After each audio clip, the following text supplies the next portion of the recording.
The Bible, a tapestry of stories woven with threads of faith, history, and the inexplicable.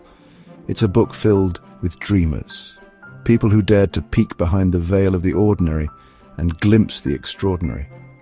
From the patriarchs of old to the birth of Jesus, dreams have played a pivotal role in shaping biblical narrative. Join us now as we journey through the scriptures, exploring the lives of 10 notable dreamers from the Holy Bible and the profound impact their dreams had on their lives and the course of history. Jacob, the grandson of Abraham, found himself fleeing from his brother's anger. Alone in the wilderness, he lay down to rest, using a stone as his pillow. It was there, beneath the vast expanse of the night sky, that Jacob had a dream. A ladder, stretching from earth to heaven, with angels ascending and descending, and at the top, God reaffirming the covenant he had made with Abraham, promising Jacob the land on which he lay, countless descendants, and his unwavering presence.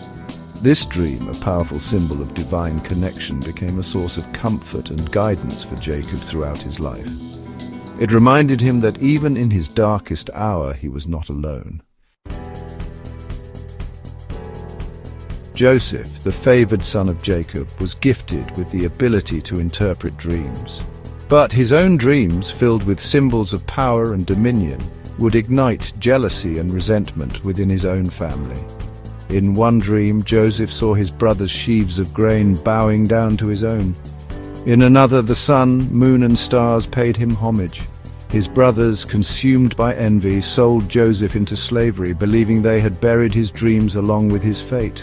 Little did they know, they were setting in motion the very events foretold in those dreams.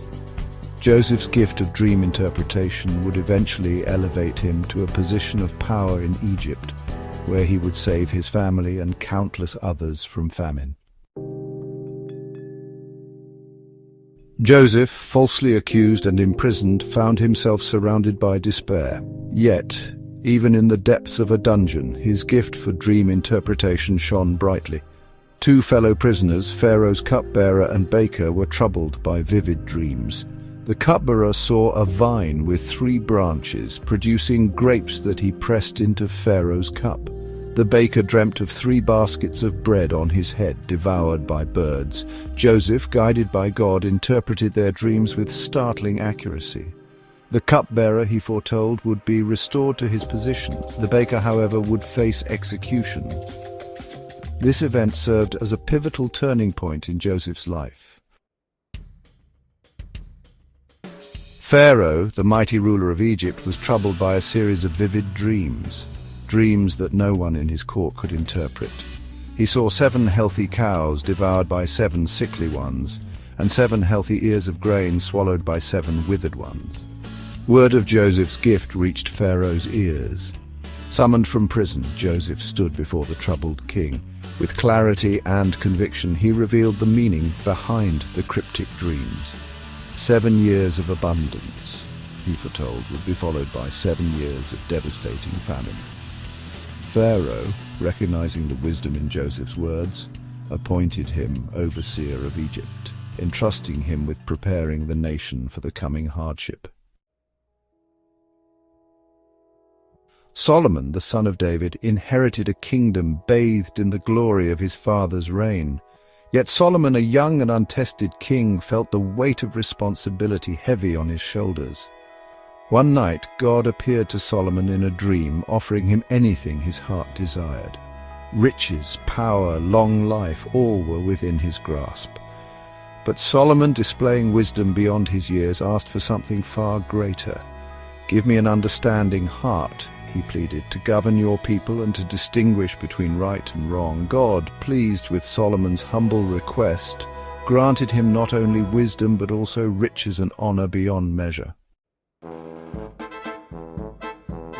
Nebuchadnezzar, the mighty king of Babylon, ruled with an iron fist. His reign, marked by conquest and opulence, seemed unshakable. Yet even the most powerful rulers are not immune to the mysteries of dreams. Nebuchadnezzar dreamt of a magnificent statue, its head of gold, chest and arms of silver, belly and thighs of bronze, legs of iron and feet of iron mixed with clay. This, Daniel, a young captive from Judah, interpreted as a prophecy of successive kingdoms, each weaker than the last. Later, Nebuchadnezzar had another dream, this time of a mighty tree, providing shade and sustenance. He was commanded to chop it down, leaving only its stump and roots. This, Daniel revealed, symbolized Nebuchadnezzar's own impending downfall. His pride and arrogance, Daniel warned, would lead to his humiliation. Daniel, a man of unwavering faith, was blessed with the gift of interpreting visions and dreams. His visions, often described as dreams, offered glimpses into the future, revealing the rise and fall of empires and the ultimate triumph of God's kingdom. In one vision, Daniel saw 4 beasts emerging from the sea, representing 4 successive kingdoms, each more terrifying than the last.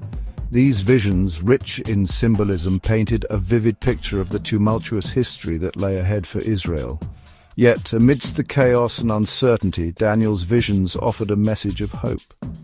He saw the Ancient of Days, a representation of God, sitting on his throne, judging the nations. And then he saw a figure like a Son of Man, given dominion, glory, and an everlasting kingdom. Joseph, the husband of Mary, was a righteous man chosen by God to play a pivotal role in the unfolding story of Jesus. His dreams, filled with divine guidance and warnings, shaped the early years of Jesus' life. An angel appeared to Joseph in a dream, reassuring him that Mary's pregnancy was a miracle, conceived by the Holy Spirit. He was instructed to name the child Jesus, for he would save his people from their sins. Warned in another dream of Herod's murderous intent, Joseph fled with Mary and the infant Jesus to Egypt, escaping the slaughter of innocent children.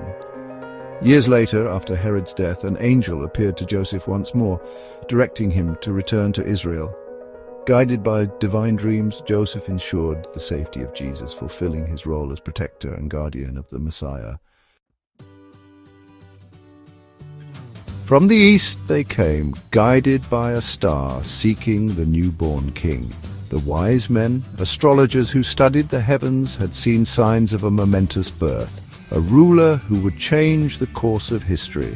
Their journey led them to Bethlehem, to the humble abode where Jesus lay. They presented their gifts of gold, frankincense, and myrrh, recognizing the infant as the King of Kings. Warned in a dream not to return to Herod, who sought to eliminate this potential rival to his throne, the wise men took a different route, protecting the infant Jesus from harm. Their obedience to this divine warning played a crucial role in safeguarding the life of Jesus. Pontius Pilate, the Roman governor of Judea, found himself caught in a web of political intrigue and religious fervor. He was tasked with judging Jesus, a man accused of blasphemy and sedition. As Pilate grappled with this weighty decision, his wife experienced a disturbing dream, a dream that shook her to her core, revealing the innocence of Jesus and the injustice of condemning him. She sent an urgent message to her husband, pleading with him to have nothing to do with this righteous man. "I have suffered many things today in a dream because of him," she warned. But Pilate, torn between his conscience and political expediency, ignored his wife's plea. He washed his hands of the matter, sentencing Jesus to death by crucifixion. These 10 dreamers, their lives intertwined with the divine through the language of dreams, offer a glimpse into the mysterious ways God communicates with humanity. Their stories, spanning centuries and continents, remind us that God's plans are often revealed in unexpected ways, through whispers in the night and visions that illuminate the path ahead. These biblical dreams often carried messages of prophecy, divine instruction or warnings, shaping the course of biblical history. As we reflect on these stories, may we be inspired to cultivate a posture of listening, seeking God's guidance not only in our waking hours but also in the stillness of the night, for he often speaks in the language of dreams.